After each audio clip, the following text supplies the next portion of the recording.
তো বন্ধুরা, আজ রবিবার বলে কথা, দেখো কি করেছে। জ্যান্ত রুই মাছ নিয়ে এসছে, সাথে কতগুলো তেলও নিয়ে এসছে। তো আমিও যেমন জম্পেস করে সবজি কাটতে বসে গেলাম।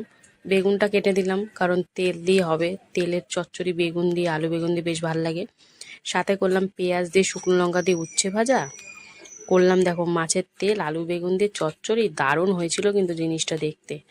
আর ছিল রুই মাছের একদম পাতলা ঝোল, যেহেতু জ্যান্ত রুই ছিল সেই জন্য। তো রান্না বান্না কমপ্লিট করে কর্তামশাইকে দিয়ে দিলাম ভাত, উচ্ছে ভাজা, মাছের তেল, চচ্চড়ি, আর সাথে এই যে রুই মাছের হালকা পাতলা ঝোল।